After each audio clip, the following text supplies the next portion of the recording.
Namo Phat. Thanks so much for joining me for our daily practice check-in. Listen, listen, listen. This beautiful sound calls us back to our true home.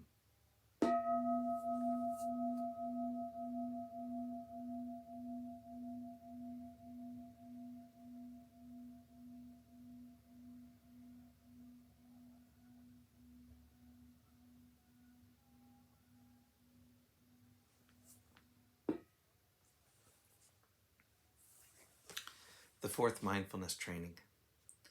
Aware of the suffering caused by unmindful speech and the inability to listen to others, I vow to cultivate loving speech and deep listening in order to bring joy and happiness to others and to relieve others of their suffering. Knowing that words can create happiness or suffering, I'm determined to speak truthfully with words that inspire self-confidence, joy, and hope. I will not spread news I do not know to be certain, and will not criticize or condemn things of which I am not sure.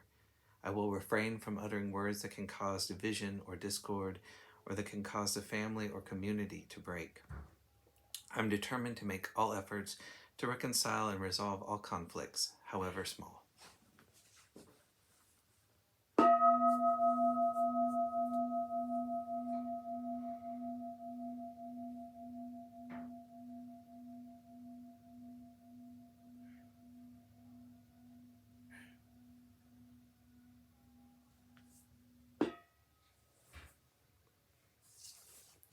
For our Dharma lesson, we've been reading Ajahn Munindo's book, Unexpected Freedom. Today we're finishing a chapter called Alone Together with a section on Not Sure. As far as making right effort in daily life, accommodating family situations, community situations, and other people, I think this particular point is very relevant. Recognizing that in reality, we are not sure most of the time makes us much nicer people to be with. If out of fear of being unsure, we hold on to ideas and take fixed positions, we can become very rigid. If I feel sufficiently threatened in certain situations, a fear comes up and there's an experience of contraction, a rigidity kicks in. And when that kicks in, possibilities become limited. My mind doesn't want to look at the myriads of possibilities, doesn't want to float around and feel what's actually going to fit. In that state of contraction and limitation, it wants to get something and feel sure. But this doesn't benefit me, and it doesn't benefit other people. On the other hand, when we are able to remember that we don't know what is going to happen, that we don't know for certain, then there's a relaxation, a releasing, an opening up, and a trusting, a reconnecting with a trusting relationship to life. Life is uncertain, but that is just the truth. We don't have to be in a perpetual state of fear because of it. There are many contemplations that aim at leading us into a trusting relationship to life, but I think this reflection on the fact that most of the time we don't know what is going to happen is especially useful.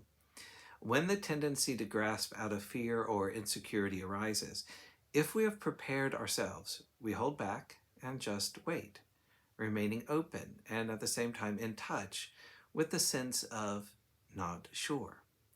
This was one of Ajahn Chah's most regular teachings, perhaps his most regular teaching. Whatever you said to him, after he responded, he would often add, but mine, not sure. Nay, which comes from the Pali word nicca, meaning permanent, and tai means sure or certain. Mai is negative. What was really the bottom line in all of his teaching? Whatever arrangements were being made, we're going to do this, or next week I'm going to Bangkok, he would regularly say, but not sure. Not because he lacked commitment, he was anything but wishy-washy, but because he wanted us to see the Dharma in all of our activity. On the day that Ajahn Chah died in 1992, a friend of the monastery offered a lamp as a gift to mark the occasion. We switched this lamp on for the next 10 days and nights as a gesture of our respect. After this period, we held a memorial service in the Dhamma hall here. A large gathering of people from Newcastle and the surrounding area came together for chanting and meditation, to reflect with gratitude on our teacher who had just passed away. At the memorial service, I read a talk from the collection of Ajahn Chah's teachings called Food for the Heart. It was on Ajahn Chah's favorite theme, impermanence. The words in this talk gained a new significance as I read them. When I came to this important passage, the key sentence of the whole talk, which says, "And any teaching from any teacher that does not include the words impermanence," the light bulb blue, is not the teaching of the Buddha. I had to stop for a few minutes. I suppose these things happen, don't they? What causes them? What is actually going on? Who knows? But it certainly etched that particular aspect of Ajahn Chah's teaching even more deeply in my mind. Any teaching that does not contain the words not sure or impermanent is not the teaching of the Buddha. Thank you very much for your attention this evening.